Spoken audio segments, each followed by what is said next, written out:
Bem-vindo a este canal que fala sobre uma alfabetização significativa, isto é, uma alfabetização com sentido, com projetos interdisciplinares que são dos interesses das crianças, e com as crianças ativas na produção ou na construção do conhecimento. E hoje eu vou mostrar para vocês as avaliações formativas do processo do Sistema de Escrita Alfabético e Ortográfico da turma de 2017. E eu vou assim comparar com a turma também do ano passado, de 2024. Tá? Então eu faço uma tabela, costumo fazer uma tabela. Eu comecei a fazer essa tabela, eu acho que foi esse ano, em 2017. Então, para vocês que têm curiosidade de como fazer uma tabela, aí vocês coloquem lá no Word, inserir, cliquem em inserir, tá? Aí depois cliquem em tabela, e aí vocês colocam o número de colunas e de linhas que vocês querem fazer. Se vocês quiserem fazer um gráfico, existem aplicativos agora que fazem gráfico. Então você bota lá os dados e sai o gráfico para você ver essa progressão, esse processo das crianças na alfabetização, tá bom?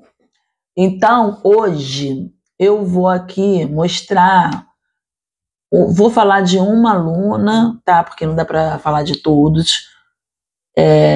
Mostrar aqui os meses que eu fiz, as avaliações formativas e também mostrar algumas atividades do portfólio das crianças, tá?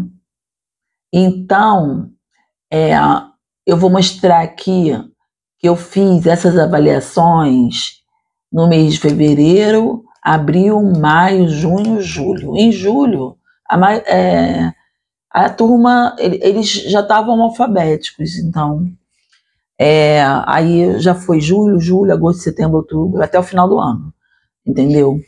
E também eu avaliei a leitura.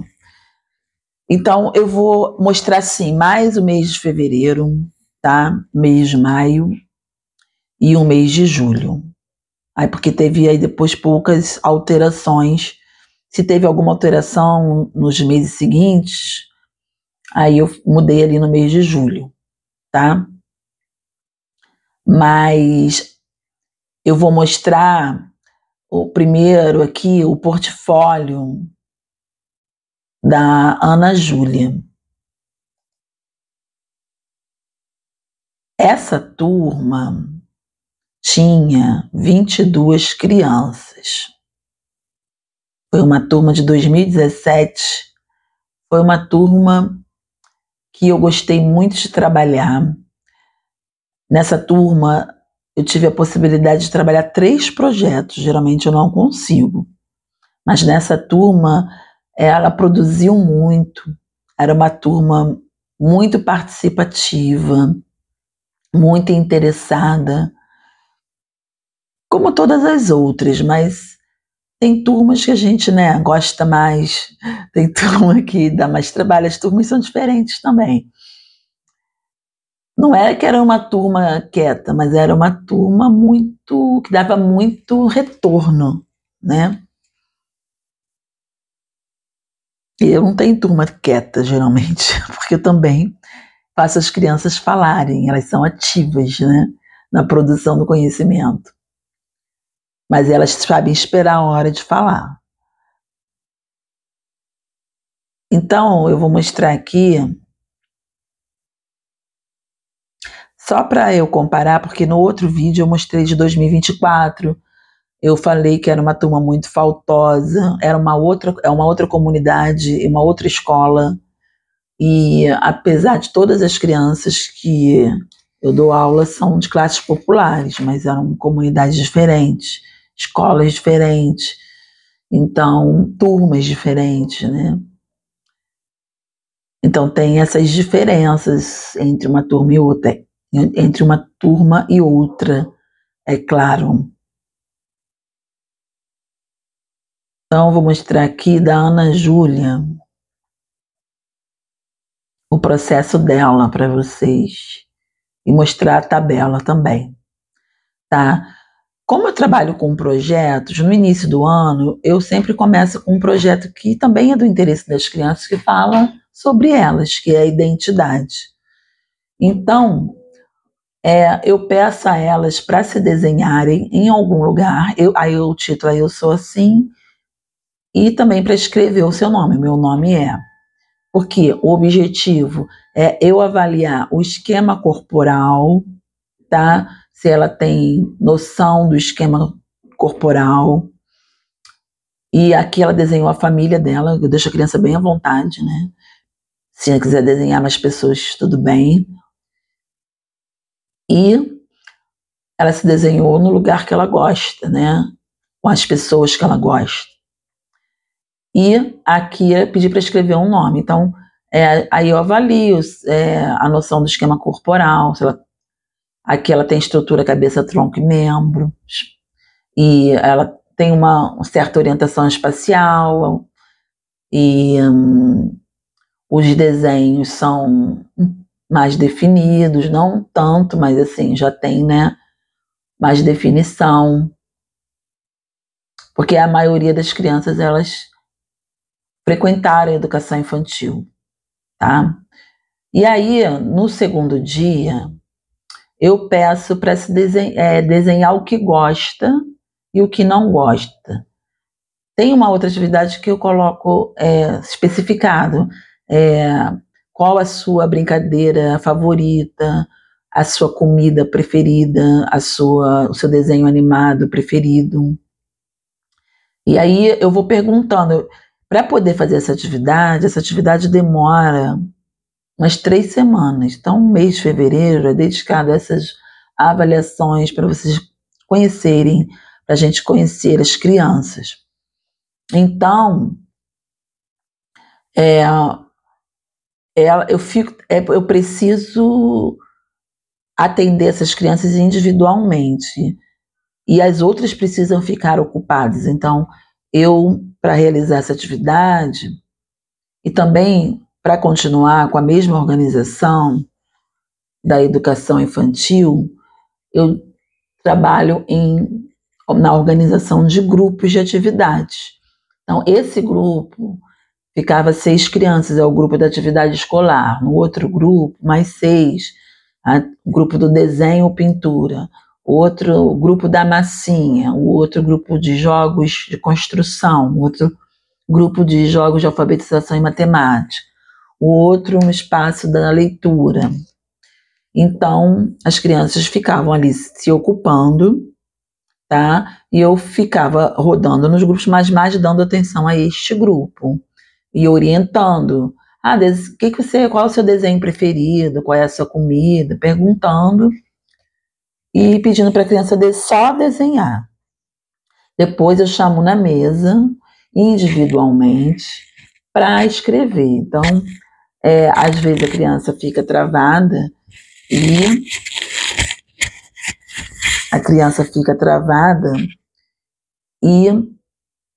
aí eu falo, pode escrever do seu jeitinho, não tem problema.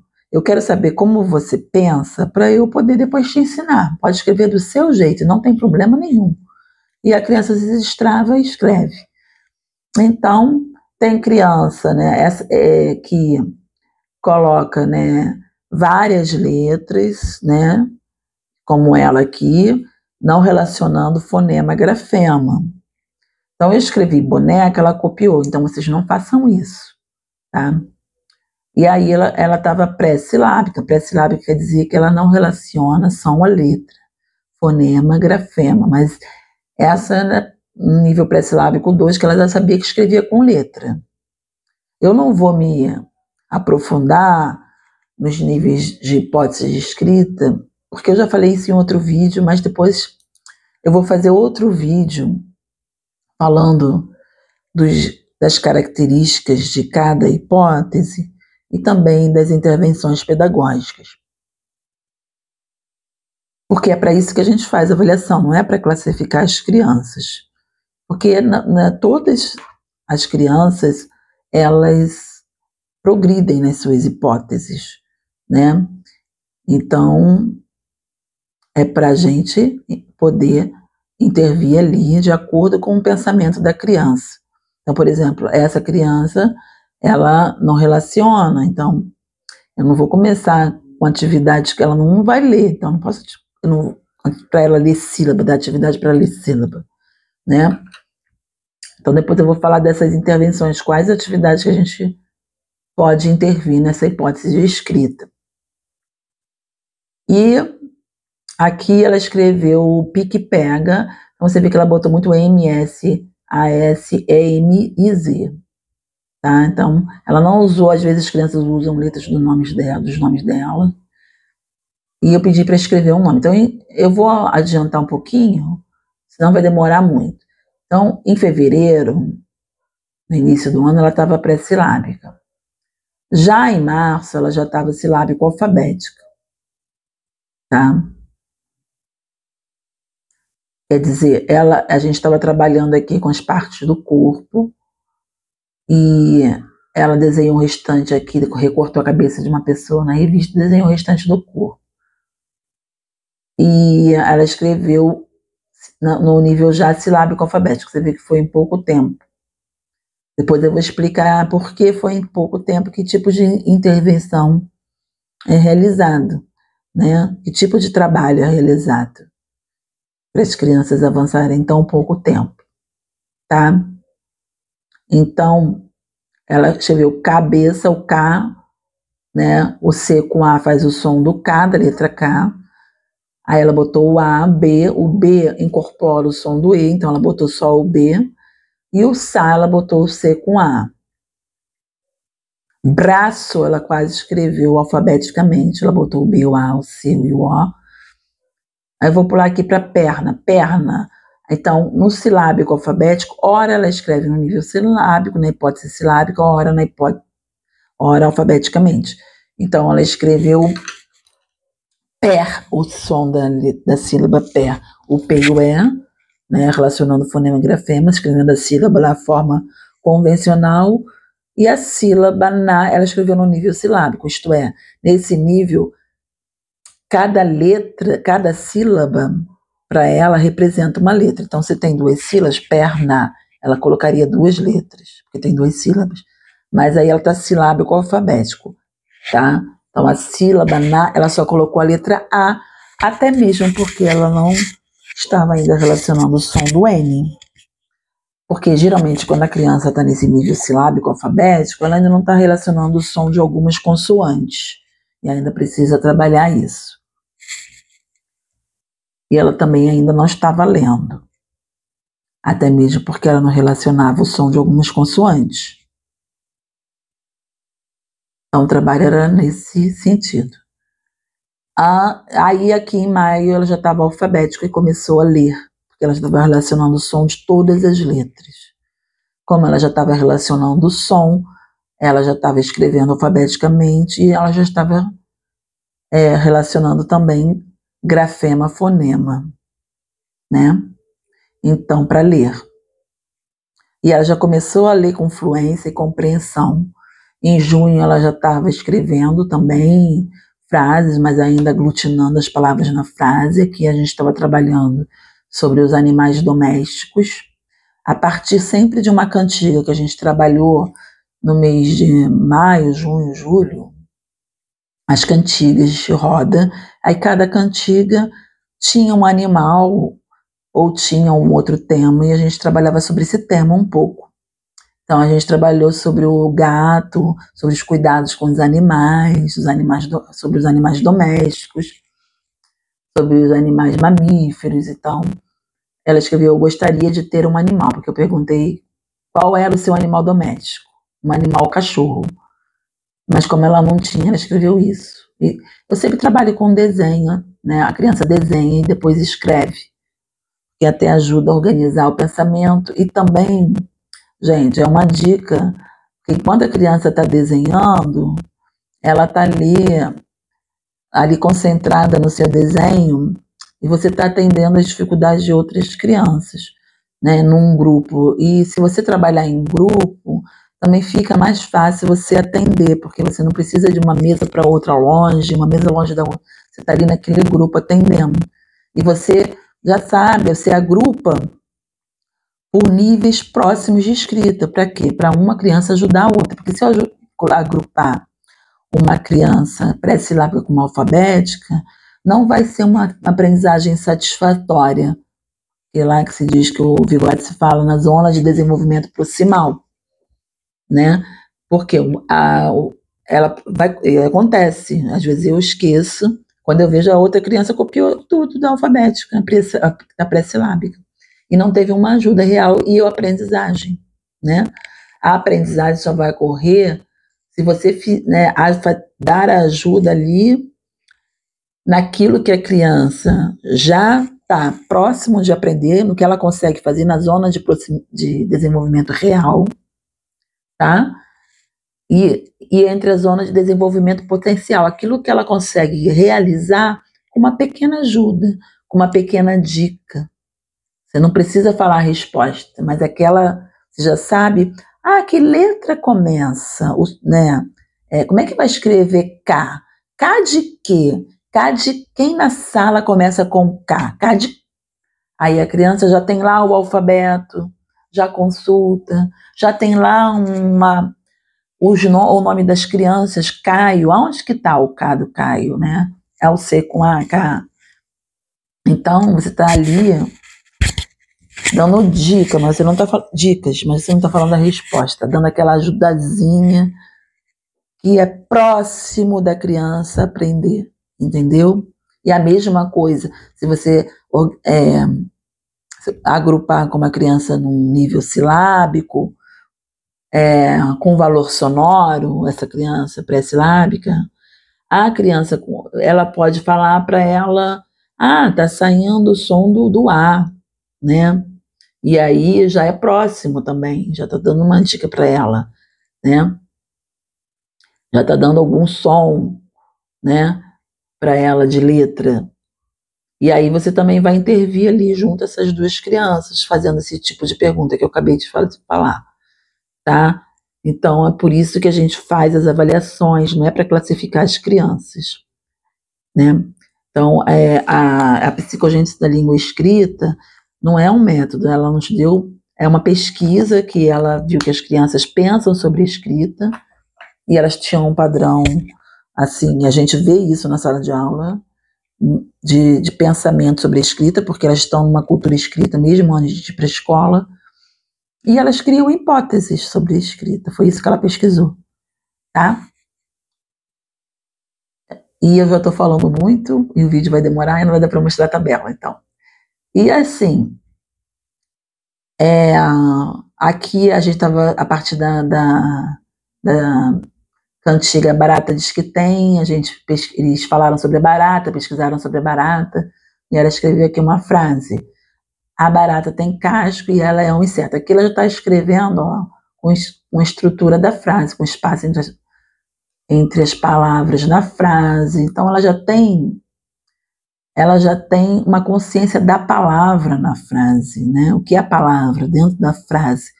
Uma palavra fica longe da outra, né? Que na palavra as sílabas estão juntas, as letras estão juntas, né?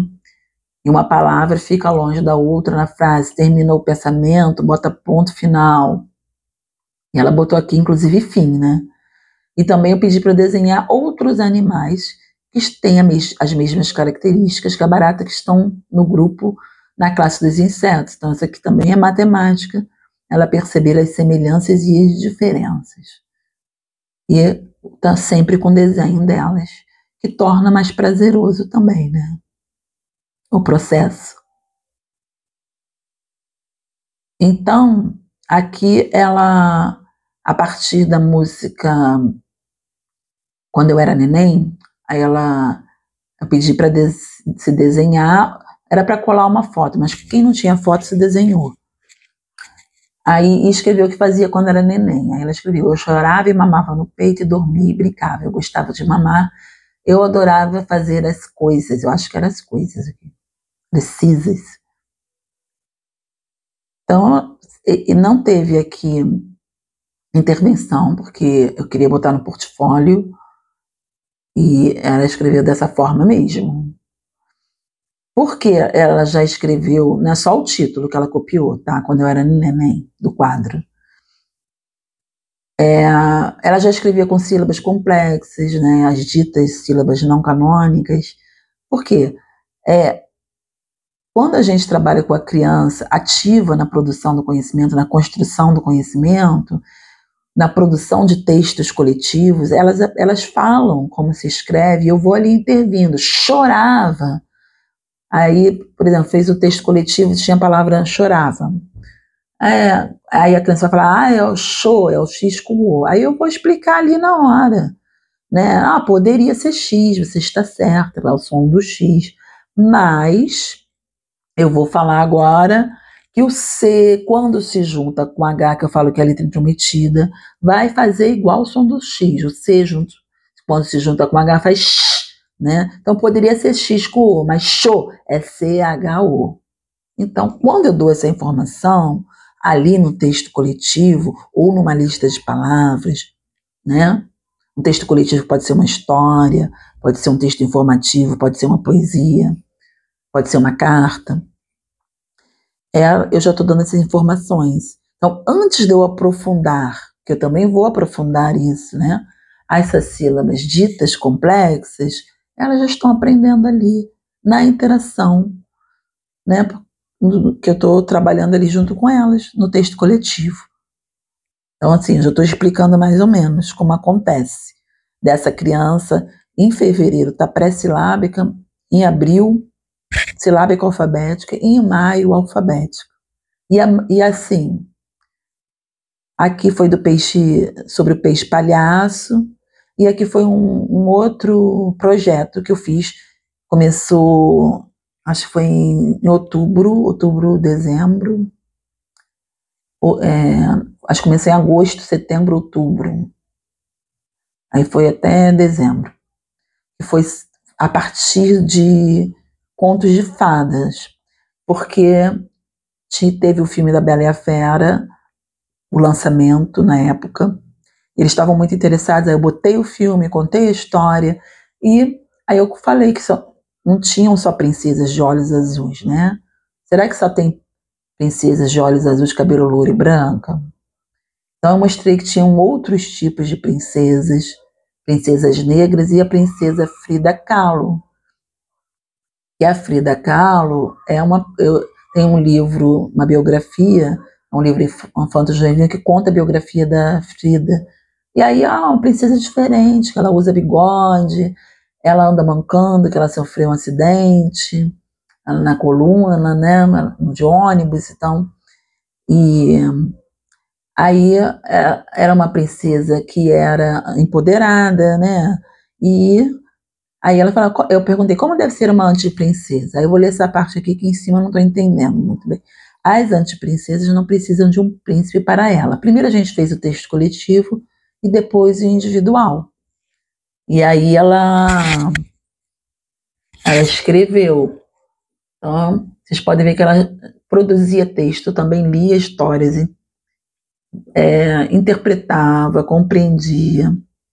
Não eram só textos cartilhados, né? E eram todos os tipos de textos, todos os gêneros do discurso, né? Que eram trabalhados ali dentro do projeto, tá?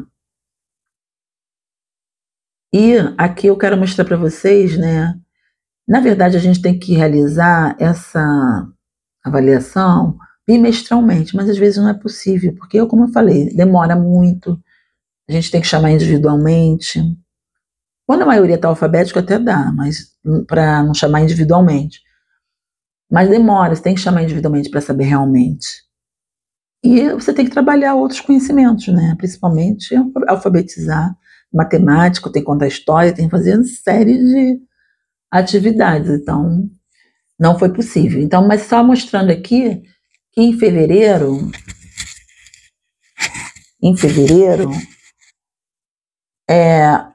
deixa eu mostrar aqui nesse quadro. Tinham 9 pré-silábicos, 2 silábicos com valor sonoro, 7 silábicos com valor sonoro, 0 silábicos alfabéticos e 1 alfabético. Em maio, a maioria da turma já estava no nível alfabético, estava com 17. E a partir de junho, julho, teve 19 alfabéticos e terminou assim. E 3 silábicos alfabéticos e 1 silábico com valor sonoro. Tá? E a leitura? 5 terminaram não lendo, fazia parte de silábicos alfabéticos e silábico com valor sonoro. 2 lendo e decodificando e 15 lendo com fluência, compreensão e interpretação de texto. Tá? E esses também produzindo texto. Agora, tinha umas especificidades na turma, tá? Tinha uma que era NEA, que tinha um distúrbio de linguagem que não falava, mas saiu alfabética, ela lia apontando a palavra, tá? Tinha outro que tinha TDAH com laudo, tá? Mas ele também saiu alfabético lendo, ele tinha uma dificuldade na coordenação motora fina, a letrinha dele era muito fraquinha, né? A pressão dele no lápis, a firmeza, não tinha muito. E ele, com uma medicação, era uma criança, sem medicação era outra. Quando ele vinha medicado, ele ficava totalmente concentrado. Agora, quando ele não vinha medicado, ele não se concentrava, passava uma mosca e era agitadíssimo. Era uma outra criança. Assim, no caso dele, né? Mas assim, a pessoa tem que saber dosar também, mas no caso dele, funcionou. E tinha um que tinha paralisia cerebral, também tinha apoio, mas tinha um desenvolvimento cognitivo preservado, também saiu alfabético, a letra dele era desse tamanho, ele foi afetado na coordenação motora fina e ampla. Mas ele escrevia, e também começou a ler no final do ano. Tinha uma que depois teve o diagnóstico de deficiência intelectual, então ela progredia e retornava, mas ela participava muito, falando que letra começava, como escrevia a sílaba. Aí depois ela retornava e esquecia. A memória dela era memória de curto prazo. E assim, mas no segundo ano ela chegou a um nível alfabético, começou a ler, depois eu soube pela outra professora que eu não peguei mais, ela ficou com apoio, que ela também regrediu de novo. Então, tinha essas questões. Um outro que tinha dislalia, ele tinha problema de fono, trocava vários fonemas ao falar, mas chegou a um nível alfabético, lia com fluência. Lendo com fluência não. Ele não lia e terminou silábico alfabético. Quando ele foi para o segundo ano, ele chegou a um nível alfabético e começou a ler. Tinha faltosos que saíram, né, da escola e terminou silábico alfabético. Tinha que mais? Uma com síndrome de Down, com deficiência intelectual severa. E aí, essa atividade dela eu não coloquei a hipótese, provavelmente era pré-silábica, mas eram atividades relacionadas ao PEI. Tá? Também tinha professora de apoio. Então, é só para comparar com essa outra turma de 2024, que era muito faltosa. Não teve criança, temos 121 faltas nessa turma de 2024 do primeiro ano, 69, 80, o máximo é 51, tem 200 dias letivos.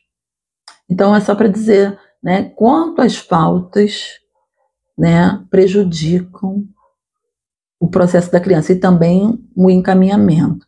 Por quê? Né, essas crianças aqui, apesar dessas questões, né, de fono, de que mais?